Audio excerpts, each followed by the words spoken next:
You know that feeling you get after an argument where you are still just furious and your mind is still racing with all the reasons that you are right and trying to justify your actions and justify the way that you think. And deep down, it just feels awful. Well, obviously, we want to feel that for as short a period of time as possible. And if we don't have some good tactics and tools, it can last for hours, that feeling. It can last for days.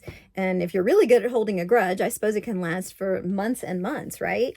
So today I'd like to talk a little bit about how I journal to be able to not only feel better after an argument, but most of the time I really find out things about myself too.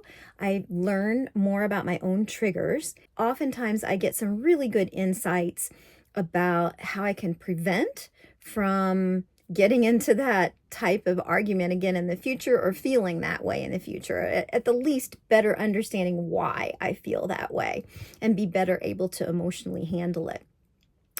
So I recently had an argument with my husband, Kurt, and we were out on a walk, and I was fuming when we got home. So I went and found my journal.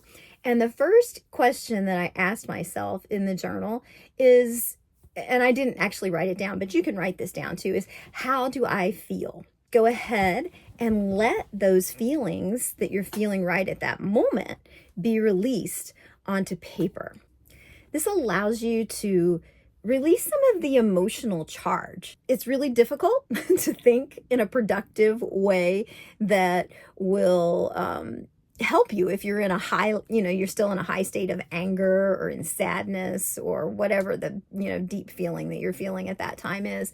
And so really the goal at this point is not to get rid of the feelings entirely, but rather to release the charge enough so that you can shift into a point of being curious about the way that you're feeling. So you may describe what happened in the argument, and you want to pay attention at that point while you're describing that as to what the triggers were that really made you start feeling a heightened sense of emotions.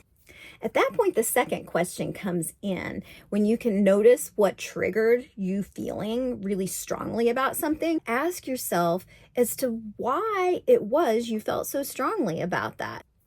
One of the things after our argument the other day that I noticed is I have a tendency to get really loud and my voice goes up, and whether if we're wandering around in the neighborhood, I'm practically shouting at Kurt. And so one of the things that I found triggers me to be even extremely more angry is when he tells me to use my indoor voice. And for me, that's an instant trigger. So that was something I explored in my journal. I thought to myself, well, maybe next time, rather than continuing the argument at that point, I'm not going to be listening to him. He's probably not going to be listening to me, and not truly listening.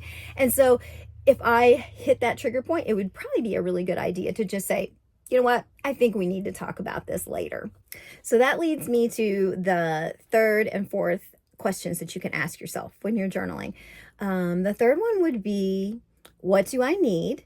And then lastly, what can I do differently in the future? Well, I kind of skipped ahead and I told you one of the things that I recognized in my argument that I could do differently in the future. So when you start to think about what it is that you need, you want to be really curious. Go back to what actually made you start feeling angry, upset, sad, whatever the feelings were. And what did you need from that other person that you weren't getting? Because this is a good point to be able to try and explain that to them later, but also to be able to make sure you understand yourself, what your own needs are at that point. And it may be that the person is not able to give you that.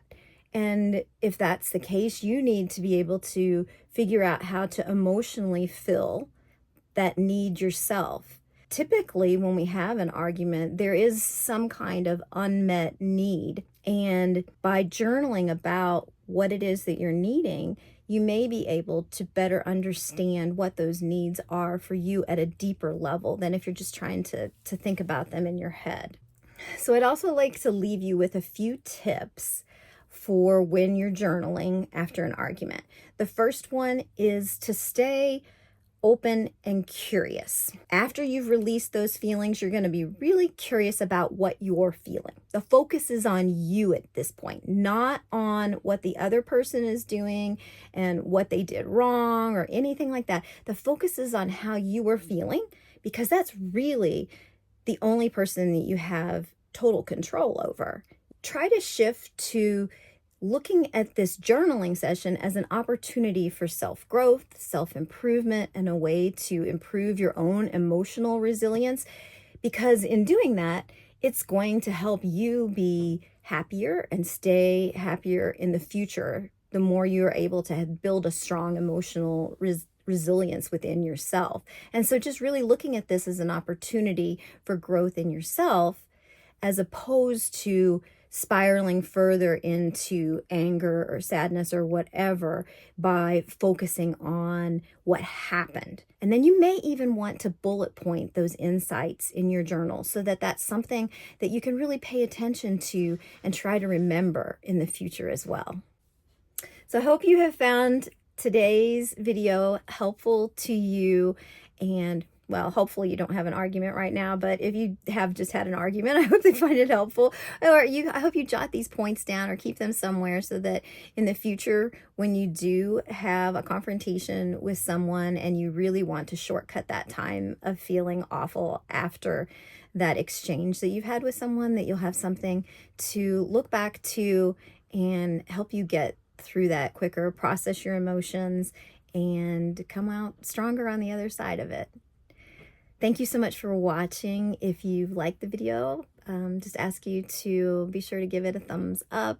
And if you haven't already subscribed to the channel, I do from time to time do videos on journaling here. And then also I like to do a lot on slow living, intentional living. And hope you see you here in the future. Thanks so much and have a great week.